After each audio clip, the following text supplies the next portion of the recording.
제목은요, 긴 사랑, 그리고 점점점. 네.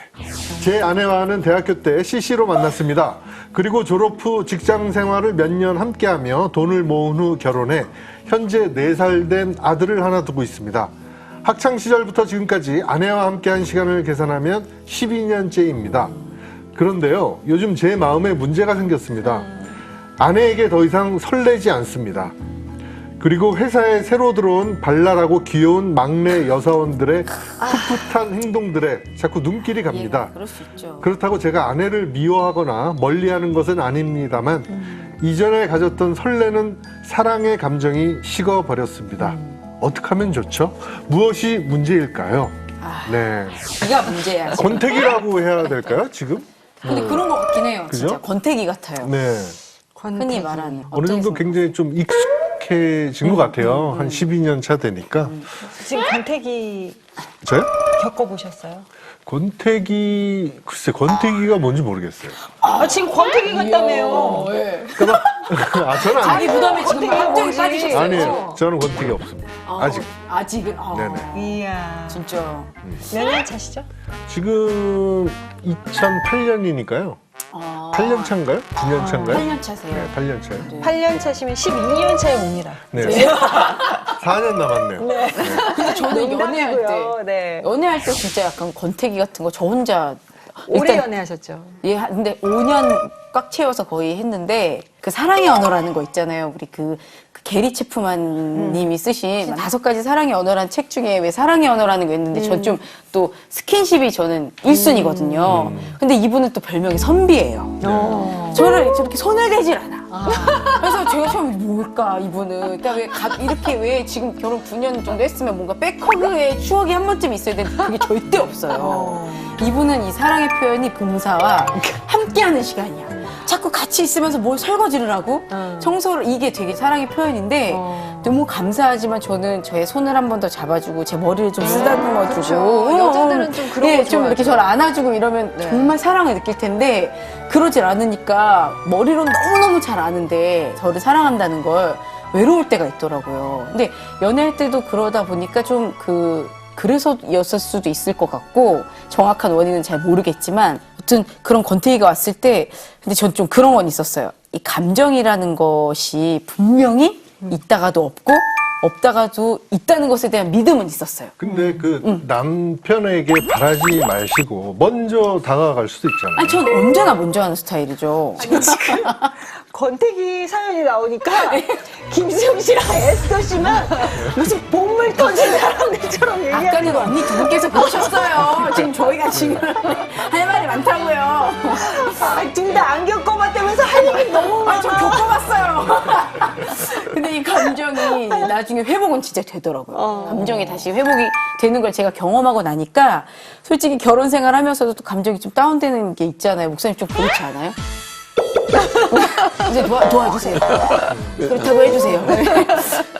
그럴 때도 별로 막 권태기 어떻게 이런 위기보단 이러다가 또 다시 감정은 회복될 수 있을 것이다라는 생각은 좀 제가 하게 되는 것 같아요. 자연스러운 거 자연스러운 네. 거. 감정의 업 앤 다운. 30년 되셨잖아요. 권태기 겪어보셨나요?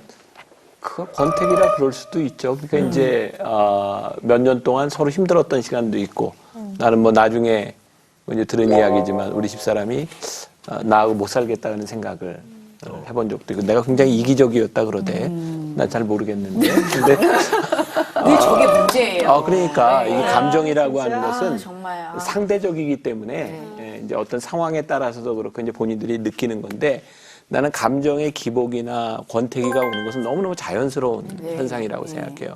근데 좀 전에도 이야기를 했지만 우리 인간들에게는 책임이라는 것도 있고 그런 위기들을 극복해 나가는 지혜도 있는 거예요.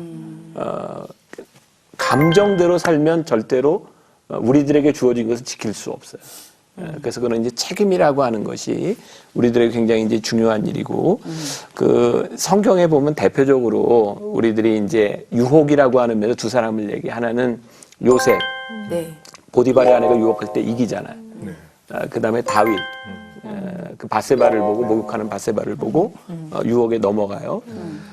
근데 이제 어떤 책에 보니까 이제 남자들을 위한, 그런 성경 공부 책에 보면 그런 표현이 나와요. 요셉은 크리스찬이었다. 영어로 then. 그래서 그는 하나님 앞에서 믿음을 지켰고 다윗도 역시 하나님을 경외하는 사람이었지만 but. 그러나 그는 음행을 저질렀다. 근데 중요한 것은요. 우리들이 하는 행동에 대해서 결과를 생각하면 우리들의 행동에 대한 책임을 좀 질 수 있어요. 그런데 이제 감정이 앞서면 결과를 생각하지 않는 거죠. 나는 남자는 여자는 모르겠어. 남자는 평생을 살아가면서 여자를 보면서 음욕을 느껴요. 그게 남자예요. 그런 얘기도 있잖아. 이제 암에 걸린 그 환자들을 보는데 의사가 이 사람이 죽을지 살지를 100% 맞힌대.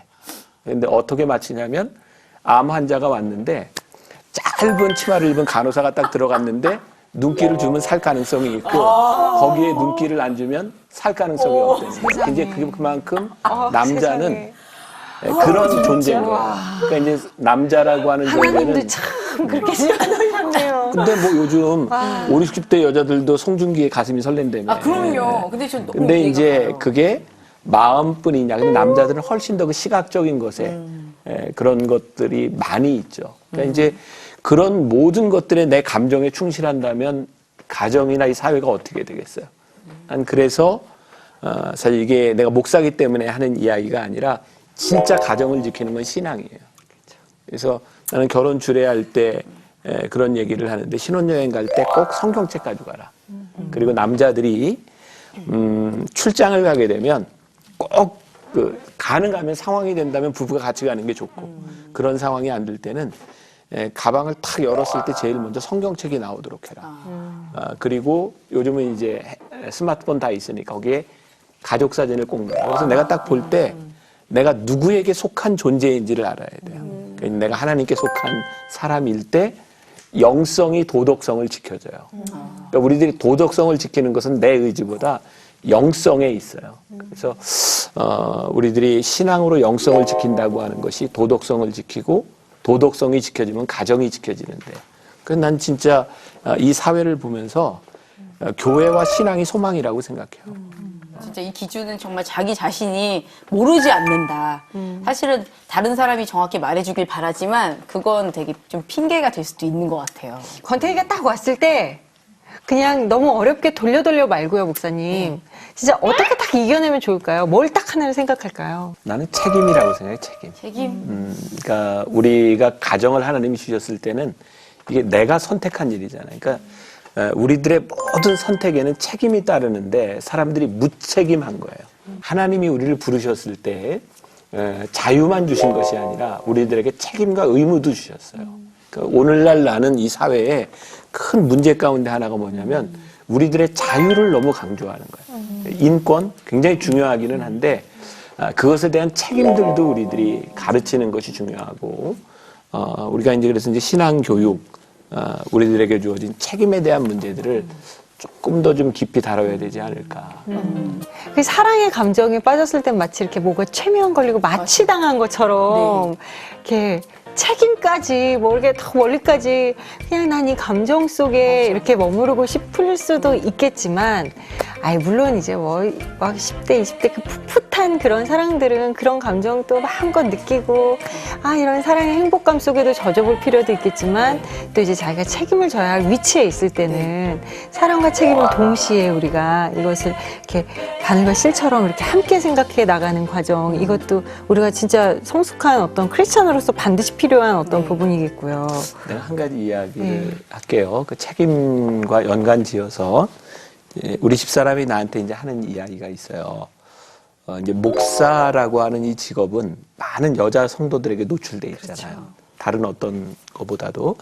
근데 이제 우리 집사람이 가끔 나한테 그런 얘기를 해. 나는 자기는 나를 믿는다는 거야. 특히 이제 이성 문제에 있어서 나를 믿는다. 이유는 내가 이성의 문제로 잘못됐을 때의 그 책임 그리고 내가 목사로서의 명예와 내 사명을 잃어버릴 것이 너무 무서운 걸 알기 때문에 자기는 그 부분에 대해서 나를 신뢰한다. 물론 신뢰한다고 하는 이 부분이 인간이 인간을 신뢰한다는 게 얼마나 절대적일 수 있겠어요. 그러나 내 아내가 나를 믿어주는 부분의 하나는 내 삶과 내 사명에 대한 책임에 대해서 신뢰해 준다는 거예요. 그러니까 내가 이런 말을 하지만 내가 얼마나 자신 있게 해서 사람이.